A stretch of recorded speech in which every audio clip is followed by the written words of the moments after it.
Welcome to another episode of Commending and Contending. It's a podcast about how the gospel of Jesus encourages us to live our lives and use our words to commend and contend for Jesus and his gospel.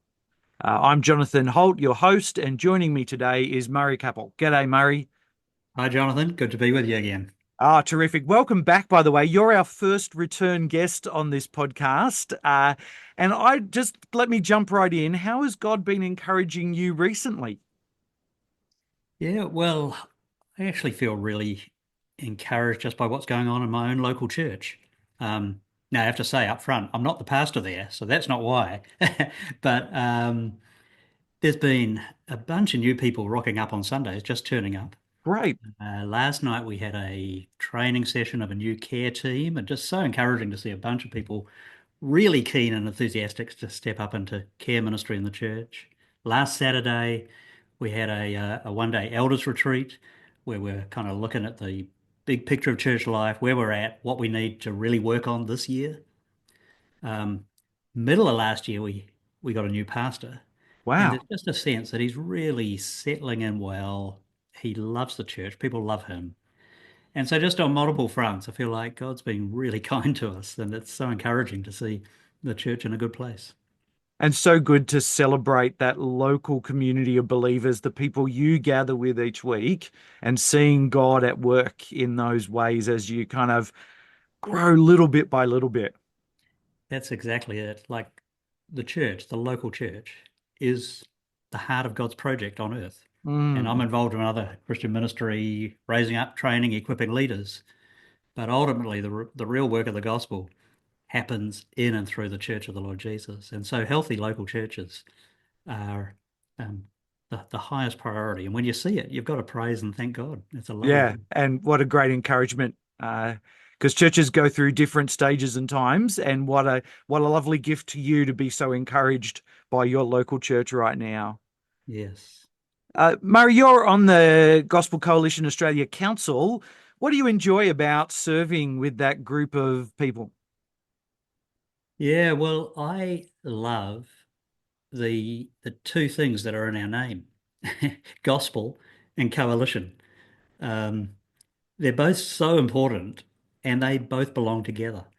And there's nothing more important than the gospel of the Lord Jesus Christ. It's the only message that saves. Uh, but the work of the gospel is huge, and no one of us can do it alone. We need others. So coalition, fellowship, working together with others is so important. And I love that TGCA is a platform to do that. I just find I always do better gospel work when I'm around people from other churches and other ministries, learning from them, stealing their ideas, praying together, being encouraged by others. And I find on the TGCA Council, just great, godly ministry leaders, so stimulating to be with them. The website is full of resources where you can steal endless ideas and be sharpened by others. I head up the Victoria network of TGCA, and again, just lovely to work with a bunch of people here in Melbourne to see the gospel advance. So those two things, keeping the gospel at the center and doing it with other people outside your own immediate church or denomination, I find that hugely helpful. Yeah, it's such a joy and an encouragement. And I really appreciate whenever we get together as a council, we get those glimpses into God at work right across Australia. And just, it seems to me so precious to be able to pause and pray for the whole nation, as It's we a do when great we thing, meet. isn't it? Like it's maybe just worth us sharing with those listening to this podcast. The National Council meetings usually goes over 2 days, and the first part of that is very leisurely, several hours, just basically going around the country, talking about what's happening, what are the needs, what are the opportunities, where has God at work, and then praying extensively. And it's very encouraging to have that, come away with a big picture of the work of the gospel in Australia.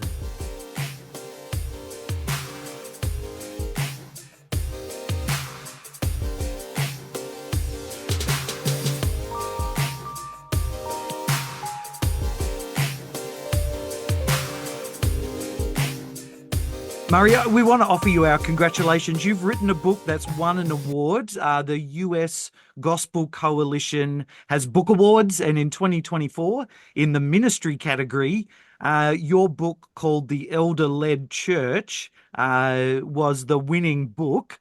What prompted you to write this book, The Elder-Led Church? Well, there are lots and lots of books on leadership, leadership generally and church leadership specifically. There are also quite a lot of books on eldership, but there aren't actually many books that join those two things together. Um, Leadership books frequently assume kind of a sole leadership model, a senior minister who's the leader. I'm deeply committed to the idea of a plurality of leaders in the local church. There might be a senior minister, a key pastor person, but around him, there should be a plurality of godly, capable leaders. And so the question becomes, how does a team lead a church? And Mm. if you call that team elders, that many of us do, not every church uses that language, but many of us speak about elders. Um, how do elders lead? And what does it mean for the eldership team to be a leadership team in the life of the church? That's what I wanted to push into and really write a book that would be a leadership book for eldership teams. Again, quite a few eldership books focus on individuals, the qualifications, the shepherding care of individual elders. But the focus that I've wanted to have is as a team, how do they lead a church? And what does it look like to lead a healthy church and to do that with others, not just with a sole leader? Let me pick up on that because I really am interested in commending the gospel through godly church leadership. How do we commend the gospel of Jesus in the way that our leadership team, whatever you call it, how our leadership team leads us as a church? Yeah, well, in a way, that's everything when it comes to church leadership. I'm utterly persuaded that the only good church leadership is gospel leadership, gospel focused, gospel hearted, um, gospel faithful. And so there's multiple dimensions to this, I think, Jonathan. But the first I'd say is the leaders of the church have to ensure gospel clarity and gospel fidelity. It's their responsibility as leaders of the church to make sure that the church is getting pure, true biblical truth, that they are defending the faith once for all entrusted to the saints, that they're building a solid biblical and theological foundation for the church. Uh, the elders, the leaders of the church need to be able to teach, um, oversee the teaching ministry of the church, ensure that there's biblical and doctrinal faithfulness. So I think that's the first step in commending the gospel is make sure it is the gospel. Make sure the word of God is front and center. How do leadership teams do that? How would a group of elders make sure they keep gospel clarity? Well, I think for most churches, there'll be some kind of statement of faith. And in, say, Presbyterian and Reformed churches, Anglican churches, there are historic, great statements of faith, rich and full statements, not sort of 12 short sentences, but entire, often called systems of doctrine. And so for the leaders of the church to be familiar with that and to love it and to know it and to care about it, that's really helpful. But then particularly through good Bible teaching, um, I think church leaders should oversee the teaching and preaching ministries of the church, making sure that they're substantial, that they're biblically faithful, that they're rich in truth. Because it's very easy to have sort of a biblical diet, but it's really thin, or sort of the gospel, but there's no great accuracy or substance or sharpness to it. And I think the elders of the church need to know and love the gospel and speak up for it all the time. Yeah, I like the way you put that, that they know and love the gospel and speak up for it all the time. And whilst that's a beautiful picture, how do you then make the move towards leadership? Yeah. Yeah, good question. And it's a good question because you can have theological accuracy and yet still not actually be a gospel-hearted church. Yeah. So I think the next thing on the platform, on the foundation of gospel clarity, is the leaders of the church have to articulate in a crystal clear way what the mission of the church is. Um, they have to keep the church on mission. And ultimately, the mission is pretty well summarized by Jesus in the Great Commission, to make disciples, to reach out with the gospel of Jesus Christ, to see people being saved, and then to disciple those people, to build them up in the faith, and to gather them together into a community, a church community, that is a place of service of God, of worship of Him, of that church community growing people and sending them out into God's world. So that in essence is the mission of the church. As leaders keep a church on mission, I also think that they need a clear gospel vision of what a healthy church looks like. And when I use the language of gospel vision, I'm not talking about what leadership books often talk about, a vision statement, kind of a dream of where our church will be in 2, 5, or 10 years' time. That can be useful. But by gospel vision, I mean a biblically derived picture of what a healthy gospel church looks like. What should its Sunday gatherings look like? What should its ministry of the word look like? What should its relationship with the community look like? Uh, what should its care? What should its Bible teaching look like? If we're going to be a Bible believing, gospel hearted church, what's our vision for what that church is like? And I think clear, good church leadership is razor sharp on those two things, on the mission of the church and the gospel vision of what a healthy church looks like. And it sounds like you're saying not only should the leaders, the elders kind of develop or work this out, they should keep putting it front and center. They should keep it like on that. Never assume that we all know what the gospel vision for what a healthy church looks like. Let's keep talking about it. Yeah, that's exactly right. As soon as you assume it, you're going to lose it. Um, and often in churches, there's a generation that articulated it and loved it and believed it, and the next generation kind of assumes it, and the third generation denies it. So every generation of church leadership has to re-articulate very clearly and constantly, like you say. And I think it's week by week and month by month. Hey, this is what we're about. Remember why we're here, what God's called us to be and to do. Remember the kind of church that the scriptures describe and that we're praying for. And so as the leaders are super intentional about that, what they also need to be doing is shaping then the values and the culture of the church. In leadership, one of the most powerful things in church life is the culture of a church. Yeah. And you can have the best plans and dreams and strategies in the world, but if you've got a culture that runs against that, it's going to kill those plans. But if you have a culture that actually embodies the gospel, it's a culture where there's warmth and love and prayerfulness and a great heart for people, um, a culture that's not about us, but about others, a culture that's not about our tradition, but about the Bible and the gospel. If you have that influencing the way that you do everything in church life, then that's going to massively advance the health and direction of the church. So the leaders of the church are custodians of that. They need to be thinking, yep, first of all about gospel clarity, next about, okay, what's our mission and a biblical vision for the church? And then thirdly, well, what's the culture of our church? And what what are our values? What are our real values around here? Are we really valuing the things that advance the gospel or not? And I think sometimes when people do those kind of investigate the values, they often end up with like the aspirational values, like the good things we wish we were, rather than a really honest look at what's going on. In your experience as kind of on an eldership team, what sort of things help the gospel so influence the values and culture that it really has the integrity that we're looking for here?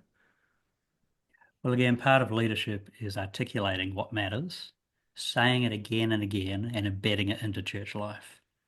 And if you take your hand off the steering wheel, then you're going to drift and slide away from what really matters. So I think what's helpful is out of your sense of mission and gospel vision, actually articulate these are the things we want to be big on around here. These are the things that we never want to lose sight of. And you have to articulate them and you have to go back to them again and again and again. And you have to then embed them in the strategies and ministries of the church. So that's perhaps the another thing that the elders and the leaders of the church oversee is what's actually happening in our church ministries. Mm, Um, they're not going to be hands-on running those ministries, but they need to have a finger on the pulse. Does the kids and youth ministry actually align with our sense of mission? And is there gospel clarity there? And uh, do the leaders of our youth ministries get it? Do they understand the values and the culture that we're trying to embrace? And you can go through every ministry area of the church. I'm inclined to think, and I talk about this in the book, I'm inclined to think there are three large ministry areas that tend to set the pace for the whole of church life. yeah. Um, one is our mission and evangelism. One is our whole ministry of the word and our gathering together for worship of God. And the third is our care and discipleship. Those are like three large, I call them signature ministries that put a stamp on the church. How you do mission and evangelism, or you could even say, if you do mission and evangelism, Yeah, that's a harder, tougher question, but that's worth uh, asking. how you how you gather, how you minister the word, how you worship, and how you care for people and disciple people. Uh, those things ripple through every ministry area of the church. And I think the leaders of the church need to have a finger on the pulse. Are those signature ministries flowing out of gospel vision and mission and gospel clarity? And is there a culture in those ministries that's going to advance the gospel or undermine it? I'm thinking about a lot of church leadership teams, and I don't know if you've ever been on one like this where they get together for their meeting, whether it's once a month or however often they get together, and they're talking about the budget and they're talking about the broken toilet door and they're kind of making sure that the cleaners are being paid properly. How would you take that kind of meeting and help that group of leaders do what you've talked about in your book? Yeah, look, I so love that picture you've just sketched, Jonathan. And that's kind of exactly why I've written this book. I think too often that's what happens, and the leadership team or the eldership team basically ends up as a committee of management, and they're dealing with all these not unimportant matters, but they're not the big picture leadership matters of church life. So one thing you've got to do is you've got to find other people to use their gifts and do all those things. All those things matter. There's people out there in the church who are better suited for that and will love it and eat it up for breakfast. And we ought to be using their gifts. And those set aside for leadership need to lead. And so I think it's useful to start shaping leadership meetings that prioritize talking about the main things. And they're going to prioritize talking about the kind of stuff we've just been interacting on. Um, the gospel itself, our gospel vision, our sense of mission, key ministries of the church, our culture. And that actually ends up being way more exciting in leadership than a meeting that's talking about the color of the carpet and the flavor of the coffee. You pull together then a team of leaders who really love the church and care about it, and you have these significant conversations about where are we at. And if there is a senior minister, senior pastor, he is going to be greatly helped by having a team around him who aren't just his yes men, who aren't just ticking boxes, or who aren't just dabbling in mundane matters, if we can put it that way, but he has people around him who think deeply about the gospel, about the church, about ministry. They've been equipped to do that. And when they come together, they're not there to rubber stamp that guy's latest idea. They're there to wrestle through together. Well, is that what the Lord is leading us to do? So there'll be accountability. It'll sometimes slow things down. It'll sometimes dump bad ideas. It'll stop any one person becoming the Lone Ranger, which is a very, I think, dangerous, vulnerable place for anyone to be. And so you can shape meetings around these matters so that the elders are talking about the really big picture leadership issues of church life. I can see why church leaders might want to grab a copy of this book and kind of work through it and shape the way their leadership is kind of flowing from a gospel clarity. Is there any value in like a regular church member getting this book and reading it? Yeah, look, I think so. And I've heard from others that's been the case. Two reasons I think that might be really useful just for any committed church member. One is I think every church member should think about church leadership. Like, what is it? And what should our leaders be doing? What's the focus of leadership? That will help them pray better for their leaders. It will help them look around who could be a leader, who should we be tapping on the shoulder. It will help them support and encourage people in leadership. It will help them sometimes question them and call them to account. So it's good for church members to think hard about church leadership. But also, and perhaps more importantly, ultimately this book is about healthy churches. Now, it's about how to lead and shape a healthy church, but it's going to help anyone who reads it, I hope, to think more clearly about what a healthy gospel church is. And that's a concern for every single member of the church, and no matter what ministry you're serving in. Thanks for chatting with us today, Murray. It's been really helpful. It's been great chatting again, Jonathan. Thanks for doing it.